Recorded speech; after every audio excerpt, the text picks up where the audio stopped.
Achievers academy में मैं रवि शर्मा आज फिर तुम्हारा स्वागत करता हूं बच्चों। आज हम बात करेंगे अपने देश के महान क्रांतिकारी रामप्रसाद बिस्मिल के बलिदान की।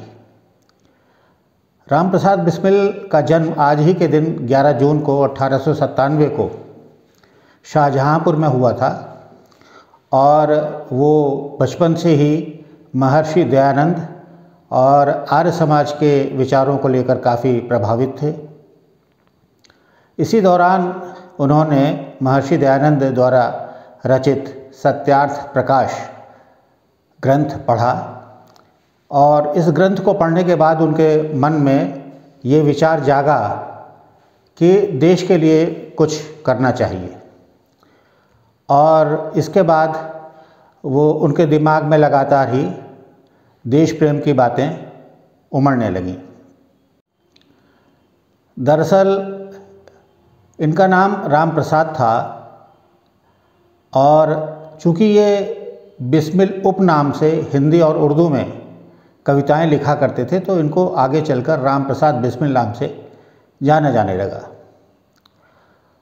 इसी दौरान सन 1916 में एक महान क्रांतिकारी थे परमानंद, उन्हें लाहौर षड्यंत्र केस में सज़ा सुनाई गई।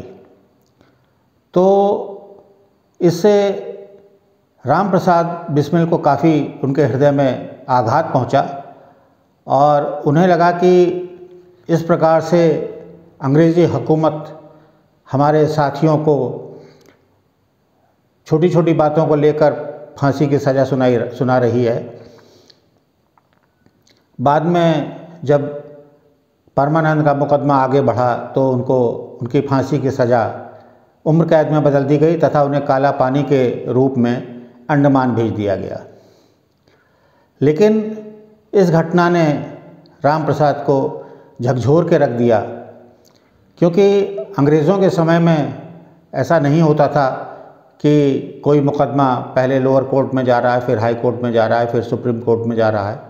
उस वक्त तो कोई भी व्यक्ति ज़रा सा भी अंग्रेज़ी हुकूमत के ख़िलाफ़ कुछ भी लिखता, बोलता, सुनता पाया जाता था और कोई भी गोरा पुलिस अधिकारी उसके खिलाफ़ बयान दे देता था, गवाही दे देता था, तो उसे जज तत्काल सज़ा सुना देता था।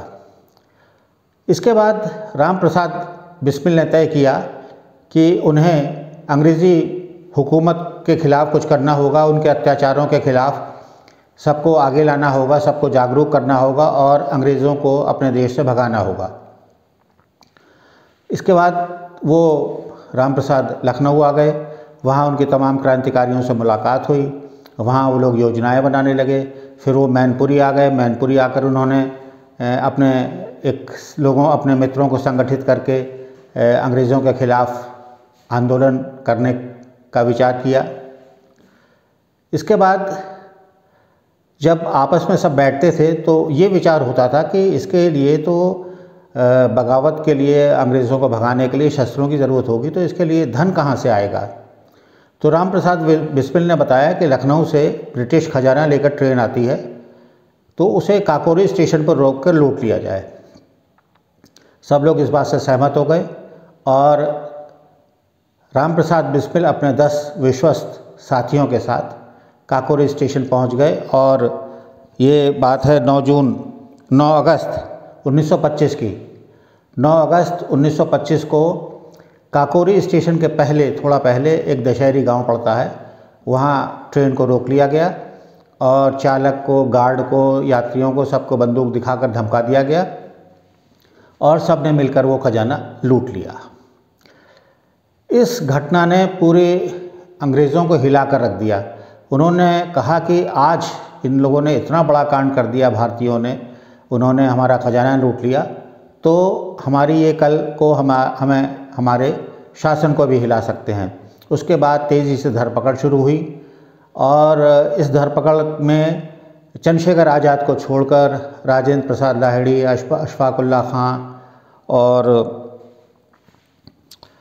रोशन सिंह वगैरह पकड़े गए और उन्हें हाथ के हाथ फांसी की सज़ा सुना दी गई। फिर इसके बाद राम प्रसाद बिस्मिल को गोरखपुर जेल स्थानांतरित कर दिया गया, लेकिन उनको 19 दिसंबर को सज़ा सुनाई जानी थी, 19 दिसंबर 1927 को। लेकिन इसके बावजूद उनके हृदय में, उनके मस्तिष्क में अपनी मौत को लेकर ज़रा सा भी खौफ नहीं था, ज़रा सा भी भय नहीं था, क्योंकि उन्होंने ये काम अपने देश के लिए किया था और उन्होंने अपने मन को, अपने हृदय को, अपने मस्तिष्क को इस ढंग से ट्यून कर लिया था कि जब हमने कोई काम देश के लिए किया है तो हम उसके लिए हंसते हंसते फांसी की सज़ा पर भी झूल जाएंगे। और वो फांसी की तिथि तक लगातार अपना दैनिक क्रियाएं, अपनी व्यायाम करना, पूजा करना, संध्या करना, पुस्तकें पढ़ना, ये सब आराम से करते रहे। फिर अंततः उनकी फांसी की तिथि आई और वो बिल्कुल भारत माता के नारे लगाते हुए हंसते हंसते फांसी के फंदे पर झूल गए। धन्यवाद।